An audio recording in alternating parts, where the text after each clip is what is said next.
الحمدللہ وکفا والسلام علی عباد اللہ الذین اصطفیٰ صلاۃ والسلام علیک یا رسول اللہ وعلی آلک وصحبک یا حبیب اللہ۔ آج انشاءاللہ العزیز راہ خدا میں خرچ کرنے کے حوالے سے ایک واقعہ پیش خدمت کر رہا ہوں، توجہ سے سماعت کیجیے گا۔ حضرت عیسیٰ علیہ نبینا علیہ صلاۃ والسلام اپنے حواریوں اپنے چند ساتھیوں کے ساتھ جا رہے تھے۔ راستے میں ایک گھر تھا جو بڑا سجا ہوا تھا، سنورا ہوا تھا۔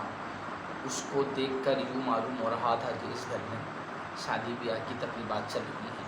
تو حضرت عیسیٰ علیہ السلام نے فرمایا اپنے حواریوں سے جا کر بتا دو، ایک ہفتے بعض نے اگلے دن کا قول بھی لکھا ہے کہ اس گھر پر یہ خوشیاں نہیں ہوں گی، کل یہاں پر کسی نہ کسی کی موت ہو جائے گی۔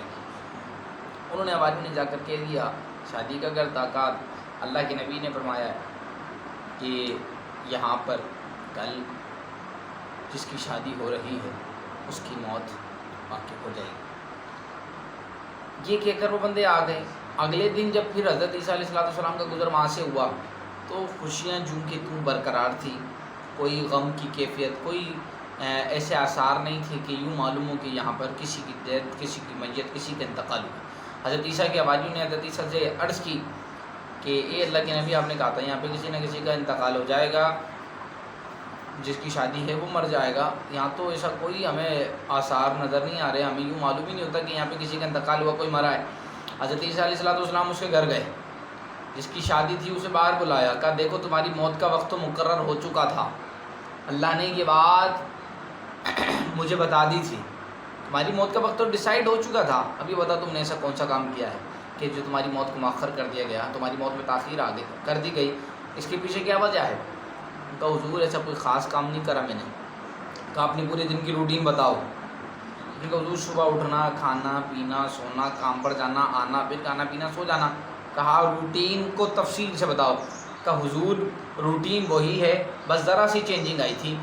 فرمایا وہ کیا؟ کہا حضور شادی بیاہ کا گھر تھا تو میں نے سوچا کہ تھوڑا بہت مال اللہ کی راہ میں خرچ کر دیا جائے، تو میں نے اللہ کی راہ کے اندر صدقہ کیا۔ ایک فقیر میرے گیٹ پر آیا تھا تو میں نے اسے اپنے مال سے کچھ رقم دے دی، صدقہ کر دیا۔ بس یہ دن بھر کی روٹین میں تھوڑی سی چینجنگ آئی ہے، اس کے علاوہ اور میرے دن بھر کے معاملات کے اندر کوئی تغیر تبدل نہیں ہے۔ تو حضرت عیسیٰ علیہ نبی علیہ السلام نے فرمایا یہ جو تمہارا صدقہ کرنا تھا نا، یہ جو تم نے اللہ کی راہ کے اندر مال خرچ کیا، اس کی وجہ سے اللہ عز و جل نے تمہاری موت کو مؤخر کر دیا۔ اللہ عز و جل کی راہ کے اندر تم نے خرچ کیا، اللہ کو یہ عطا اتنی پسند آئی کہ تمہاری موت کے اندر تاخیر کر دی گئی۔ تو لہٰذا یہ یاد رکھیں کہ حضور جان کائنات صلی اللہ علیہ وسلم کی حدیث ہے کہ بندہ جب صدقہ کرتا ہے تو پھر وہ صدقہ اس کی مصیبت کو ٹال دیتا ہے، اس کی موت کو بھی مؤخر کر دیا جاتا ہے۔ تو صدقہ آفت و بلیات کو دور کرتا ہے، صدقہ قبر کی گرمی کو مٹاتا ہے، صدقہ کیا جائے۔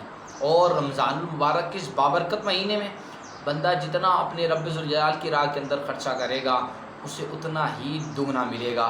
اور پھر فرمایا یا ایھا الذین آمنوا انفقوا مما رزقناکم من قبل ان یأتی یوم لا بیع۔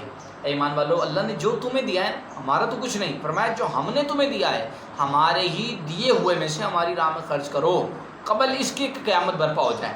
قیامت جب آ جائے گی تو پھر تمہارا خرچ کرنا تمہیں کوئی فائدہ نہیں دے گا۔ اولاً تو یہ کہ بندہ خرچ نہیں کر پائے گا، اور وہ اگر خرچ کرنا چاہے گا بھی تو اس کا وہ اللہ کی راہ میں دینا اسے کوئی فائدہ نہیں دے گا۔ اور سورۃ المنافقون میں فرمایا وَأَنفِقُوا مِمَّا رَزَقْنَاكُم مِّن قَبْلِ أَن يَأْتِيَ أَحَدَكُمُ الْمَوْتُ۔ اے بندو، جو اللہ نے تمہیں دیا ہے نا اس کے دیے ہوئے میں سے ہی اس کی راہ میں دو اپنی موت آنے سے پہلے۔ تو موت آنے سے پہلے بندہ جتنا ممکن ہو حتی الامکان اللہ کی راہ کے اندر خرچہ کرے۔ اور یہ یاد رکھیں اس بات کو امام جلال الدین سیوطی نے شرح صدور کے اندر نقل کیا ہے، میں کہ اگر مردے کو اٹھایا جائے قبر سے تو وہ قبر سے اٹھنے کے بعد جو سب سے پہلا کام کرے گا وہ صدقہ ہوگا۔ کیوں؟ کیونکہ مردہ قبر کے اندر صدقے کی فضیلت، صدقے کی اہمیت اور صدقے کی برکت کو دیکھ چکا ہوگا۔ تو لہٰذا یہ جو اللہ نے سانسیں دی ہیں اس کا فائدہ حاصل کریں، اللہ نے جو مال دیا ہے اس کی راہ کے اندر خرچہ کریں۔ اگر آج خرچہ کریں گے تو کل ہمیں اس کا ضرور بے ضرور فائدہ ملے گا، ہمیں قبر کی گرمی سے نجات ملے گی۔ اللہ تعالیٰ سے دعا ہے کہ باری تعالیٰ ہمیں اس کی راہ میں دل کھول کر خرچہ کرنے کی توفیق دے۔